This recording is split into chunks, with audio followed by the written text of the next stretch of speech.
सदाशिवम्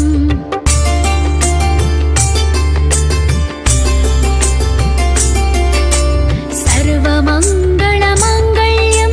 सर्वपापप्रणाशनं चिन्ताशोकप्रशमनम् आयुर्वर्धनमुत्तमम् रश्मिमन्तं समुद्यन्तं देवासुरनमस्कृतं पूजयस्व पिबस्वन्तं भास्करं भुवनेश्वरम्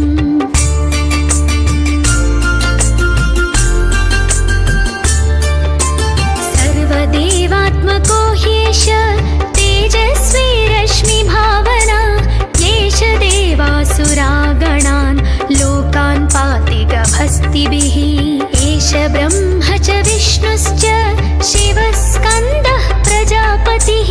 महेन्द्रो धनदः कालो यमः सोमो ह्यपाम्पतिः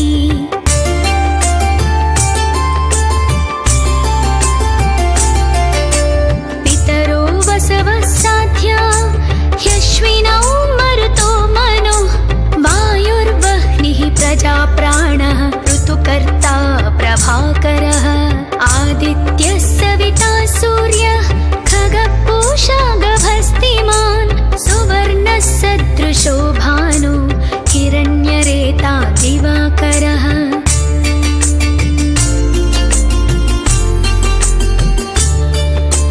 हरिदश्वः सहस्राचिः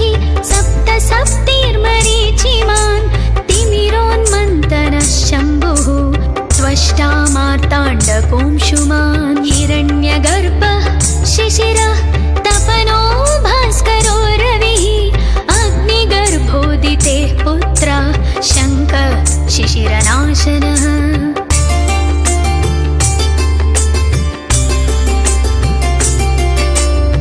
व्योमनाथस्तमो भेदी ऋग्यजो सामपारगः घनावृष्टिरपां मित्रो विन्ध्यवीधि प्लवङ्गमः आतपी मण्डली मृत्युः पिङ्गळः सर्वतापनः कविर्विश्वो महातेजा रक्तः सर्वभवोद्भवा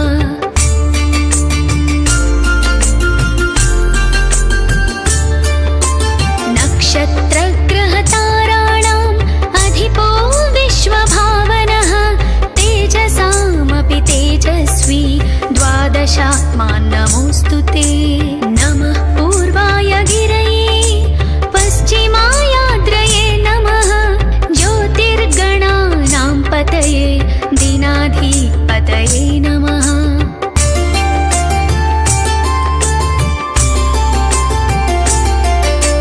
जयाय जयभद्राय हर्यश्वाय नमो नमः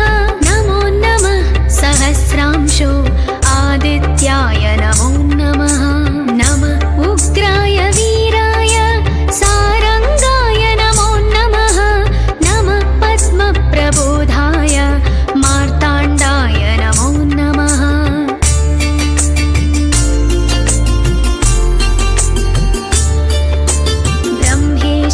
ब्रह्मेशानाच्युतेशाय सूर्यायादित्यवर्चसे भास्वते सर्वभक्षाय रौद्राय वपुषे नमः तमोज्ञाय हिमज्ञाय शत्रुज्ञाय मितात्मने कृतघ्नज्ञाय देवाय ज्योतिषां पतये नमः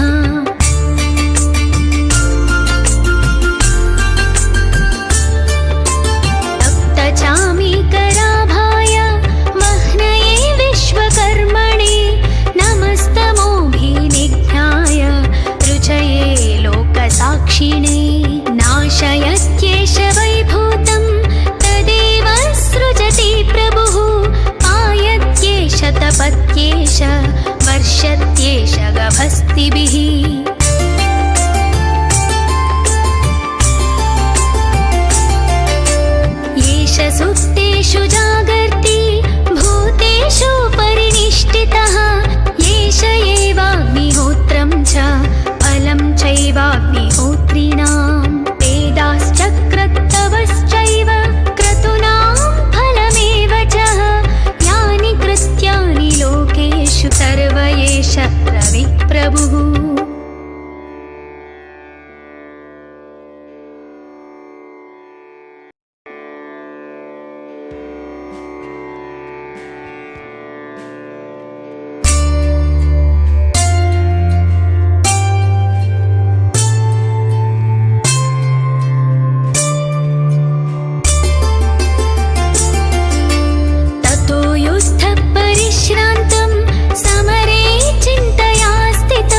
स्वन्तं भास्करं भुवनेश्वरम्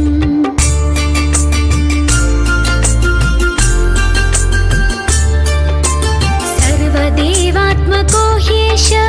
तेजस्वी रश्मिभावना येष देवासुरागणान् लोकान् पाति गभस्तिभिः एष ब्रह्म च विष्णुश्च शिवः स्कन्दः प्रजापतिः महेन्द्रो धनदः कालो यमः सोमो ह्यपाम्पतिः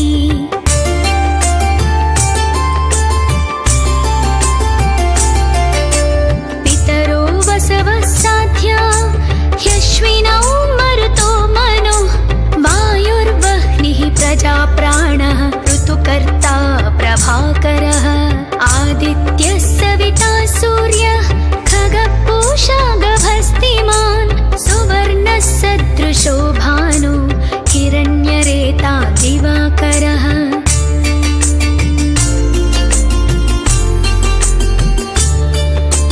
हरिदश्वः सहस्राचिः सप्त सप्तिर्मरीचिमान् तिमिरोन्मन्तनः शम्भुः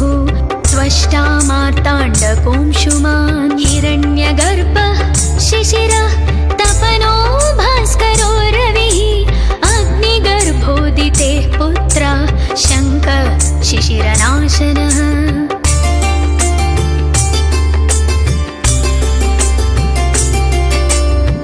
व्योमनाथस्तमो भेदी ऋग्यजो सामपारगः घनावृष्टिरपां मित्रो विन्ध्यवीधिप्लवङ्गमः आतपी मण्डली मृत्युः पिङ्गळः सर्वतापनः कविर्विश्वो महातेजा रक्तः सर्वभवोद्भव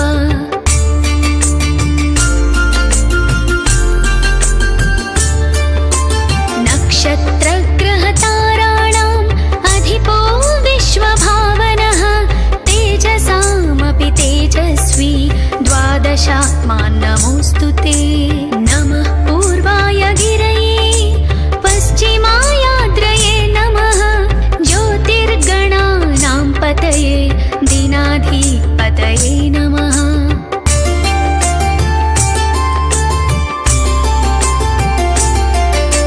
जयाय जयभद्राय हर्यश्वाय नमो नमः सहस्रांशो आदित्याय नमो नमः नमः उग्राय वीराय सारंगाय नमो नमः नमः पद्मप्रबोधाय मार्ताण्डाय नमो नमः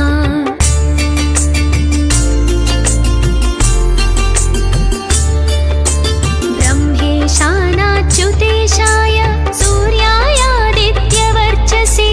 भास्वते सर्वभक्षाय रौद्राय वपुषे नमः तमोज्ञाय हिमज्ञाय शत्रुज्ञाय मितात्मने कृतघ्नज्ञाय देवाय ज्योतिषां पतये नमः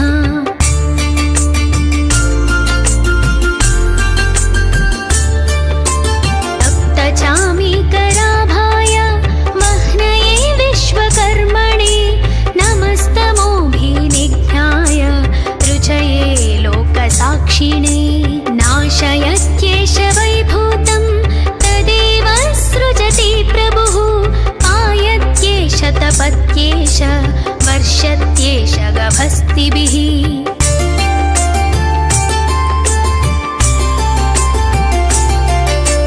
येष सुप्तेषु जागर्ति भूतेषु परिनिष्ठितः येष एवाग्निहोत्रं च फलं चैवाग्निहोत्रिणां वेदाश्चक्रत्तवश्चैव क्रतूनां फलमेव च यानि कृत्यानि लोकेषु सर्व एष रविः प्रभुः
आदित्यहृदयं पुण्यं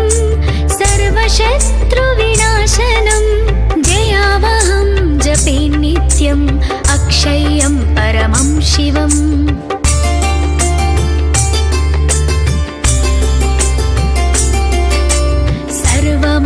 सर्वमङ्गलमाङ्गल्यं सर्वपापप्रणाशनं चिन्ताशोकप्रशमनम् आयुर्वर्धनमुत्तमम् रश्मिमन्तं समुद्यन्तं देवासुरनमस्कृतं पूजयस्व विवस्वन्तं भास्करं भुवनेश्वरम्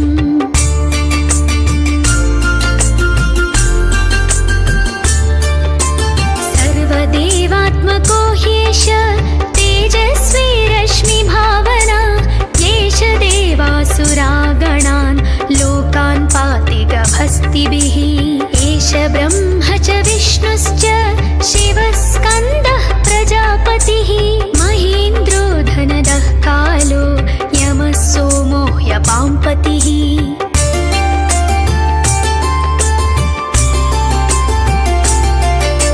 पितरो वसवः साध्या ह्यश्विनौ मरुतो मनो वायुर्वह्निः प्रजाप्राणः ऋतुकर्ता प्रभाकरः आदित्यः सविता सूर्य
भक्तैश्च समागम्य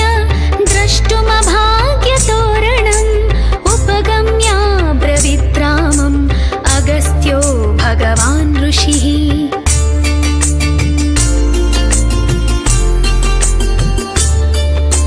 राम राम महाबाहो शृणु गुह्यां सनातनं येन सर्वानरीन् वत्स समरे विजयिष्यसि। आदित्यहृदयं पुण्यं सर्वशत्रुविनाशनं जयावहं जपे नित्यम् अक्षय्यं परमं शिवम्।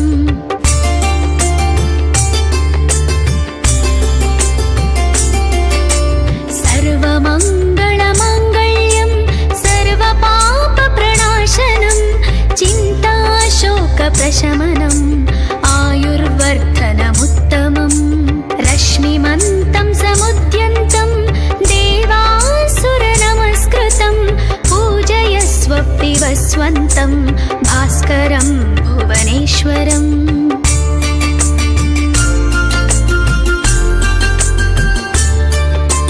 सर्वदेवात्मको ह्येष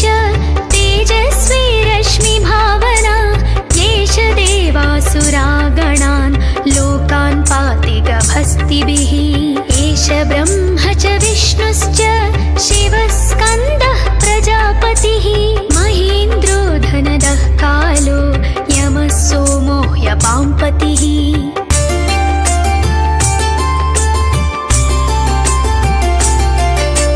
पितरो वसवः साध्या ह्यश्विनौ मरुतो मनो वायुर्वह्निः प्रजाप्राणः ऋतुकर्ता प्रभाकरः। आदित्यः सविता सूर्यः खगः पूषा गभस्तिमान् सुवर्णः सदृशो भानु हिरण्यरेता दिवाकरः।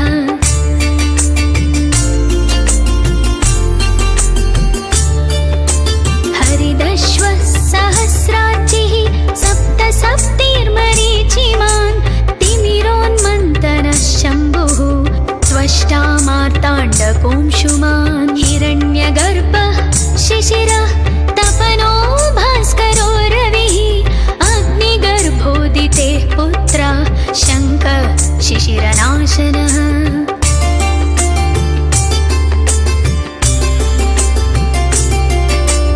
व्योमनाथस्तमो भेदी ऋग्यजो सामपारगः घनावृष्टिरपां मित्रो विन्ध्यवीधि प्लवङ्गमः।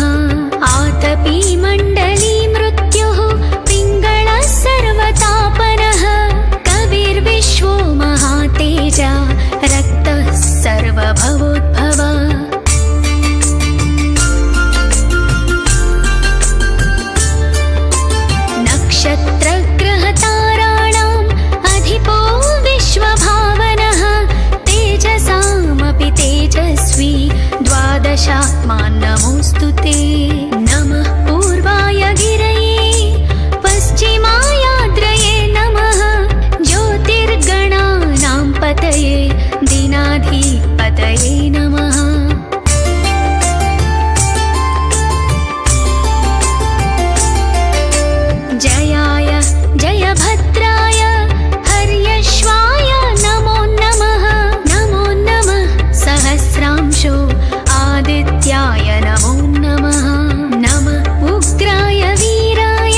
आदित्यहृदयं पुण्यं सर्वशत्रुविनाशनं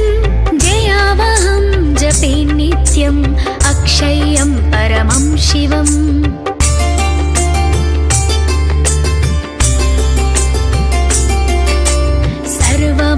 सर्वमङ्गलमाङ्गल्यं सर्वपापप्रणाशनं चिन्ताशोकप्रशमनम् आयुर्वर्धनमुत्तमम् रश्मिमन्तं समुद्यन्तं देवासुरनमस्कृतं पूजयस्व पिबस्वन्तं भास्करं भुवनेश्वरम्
आदित्यहृदयं पुण्यं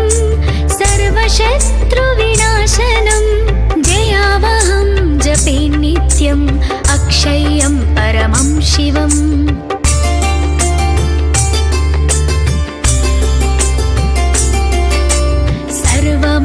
सर्वमङ्गलमाङ्गल्यं सर्वपापप्रणाशनं चिन्ताशोकप्रशमनम् आयुर्वर्धनमुत्तमम् रश्मिमन्तं समुद्यन्तं देवासुरनमस्कृतं पूजयस्व विवस्वन्तं भास्करं भुवनेश्वरम्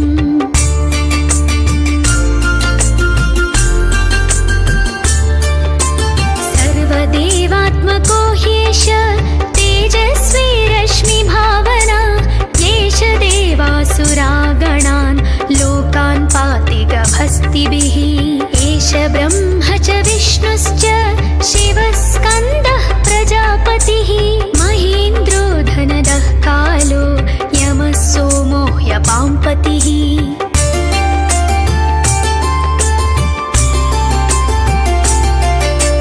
पितरो वसवः साध्या ह्यश्विनौ मरुतो मनो वायुर्वह्निः प्रजाप्राणः ऋतुकर्ता प्रभाकरः आदित्यः सविता सूर्यः खगः गभस्तिमान् सुवर्णः सदृशो भानु हिरण्यरेता दिवाकरः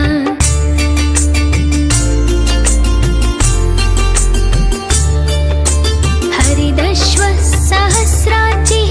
सप्त सप्तिर्मरीचिमान् तिमिरोन्मन्तनः शम्भुः त्वष्टा मार्ताण्डकोंशुमान् हिरण्यगर्भः शिशिरः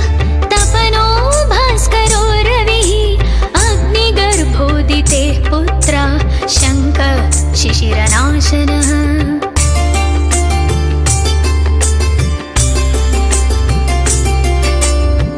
व्योमनाथस्तमो भेदी ऋग्यजो सामपारगः घनावृष्टिरपां मित्रो विन्ध्यवीधिप्लवङ्गमः आतपी मण्डली मृत्युः पिङ्गळः सर्वतापनः कविर्विश्वो महातेजा रक्तः सर्वभवोद्भवा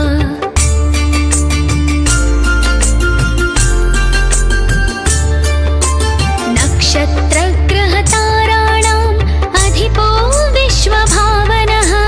तेजसामपि तेजस्वी द्वादशात्मान् नमोऽस्तु ते नमः पूर्वाय गिरये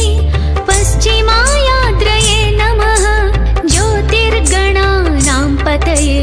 दीनाधिपतये नमः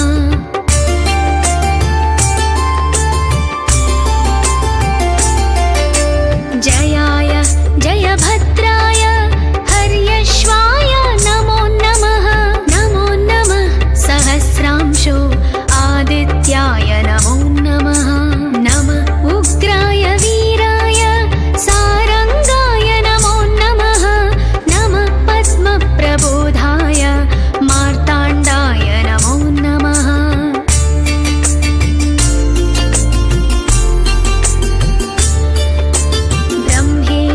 ब्रह्मेशानाच्युतेशाय सूर्यायादित्यवर्चसे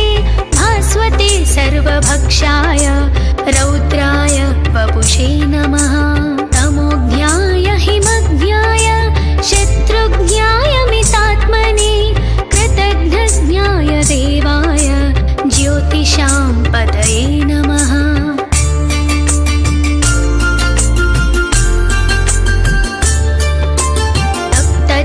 तप्तचामीकराभाय वह्नये विश्वकर्मणे नमस्तमोभिनिघ्नाय रुचये लोकसाक्षिणे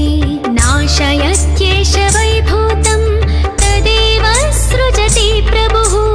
पायत्येष तपत्येष वर्षत्येष गभस्तिभिः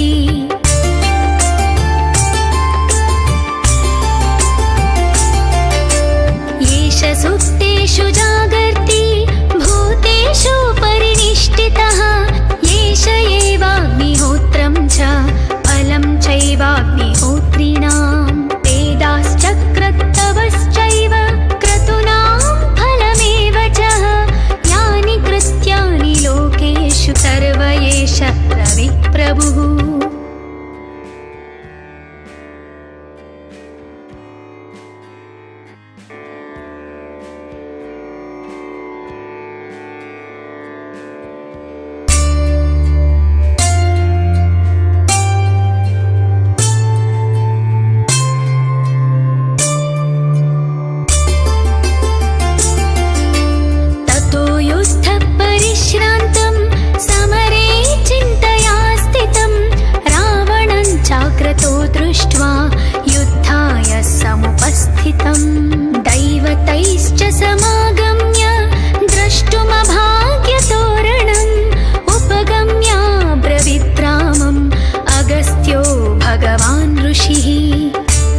शिवम्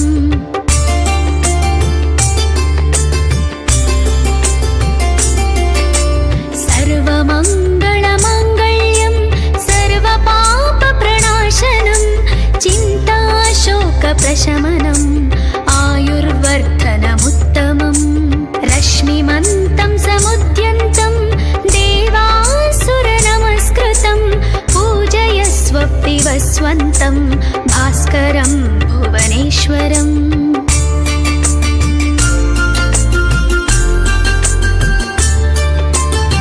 सर्वदेवात्मको ह्येष तेजस्वी रश्मिभावना येष देवासुरागणान् लोकान् पाति गभस्तिभिः एष ब्रह्म च विष्णुश्च शिवस्कन्दः प्रजापतिः महेन्द्रो धनदः कालो यमः सोमो ह्यपाम्पतिः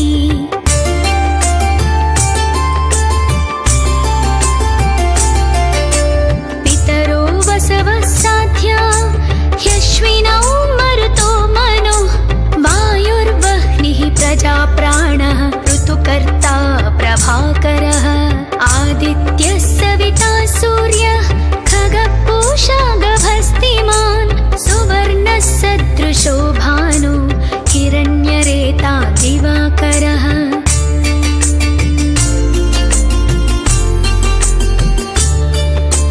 हरिदश्वः सहस्राचिः सप्त सप्तिर्मरीचिमान् तिमिरोन्मन्तनः शम्भुः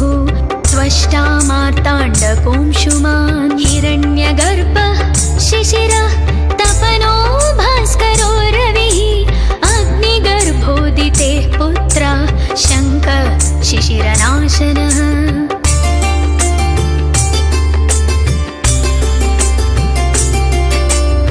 व्योमनाथस्तमो भेदी ऋग्यजो सामपारगः घनावृष्टिरपां मित्रो विन्ध्यवीधिप्लवङ्गमः आतपी मण्डली मृत्युः पिङ्गळः सर्वतापनः कविर्विश्वो महातेजा रक्तः सर्वभवोद्भव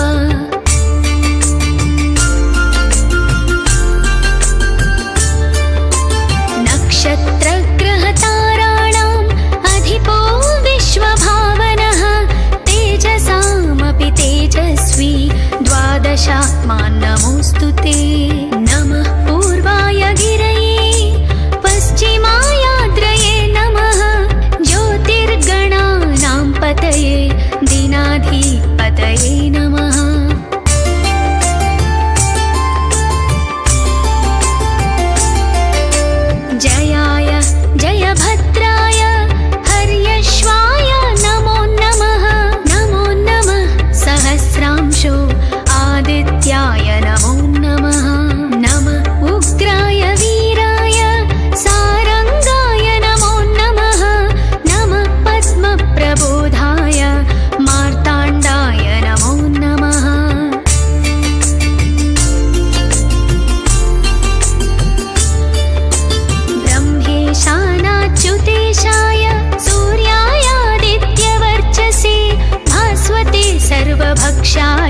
भास्वन्तं भास्करं भुवनेश्वरम्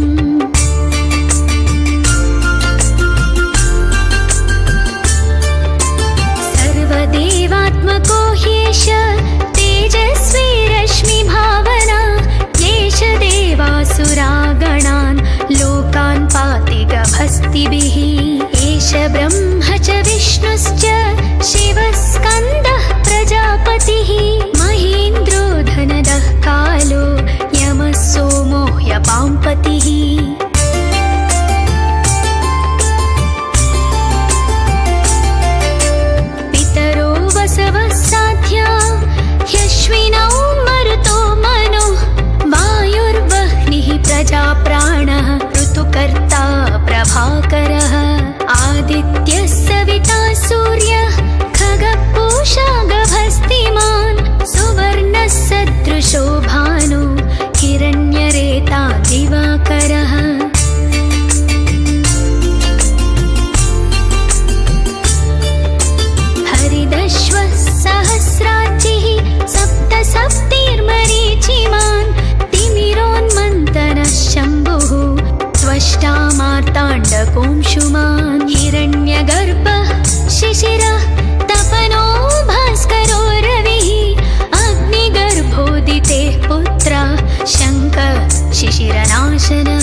नित्यहृदयं पुण्यं सर्वशत्रुविनाशनं जयावहं जपे नित्यम् अक्षय्यं परमं शिवम्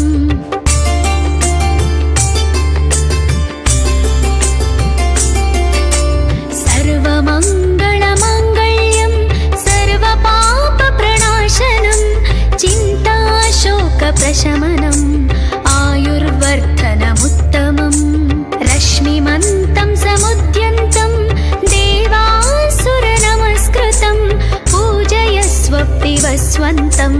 भास्करं भुवनेश्वरम्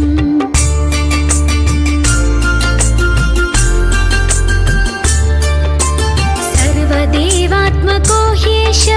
तेजस्वी रश्मिभावना येष देवासुरागणान् लोकान् पाति गभस्तिभिः एष ब्रह्म च विष्णुश्च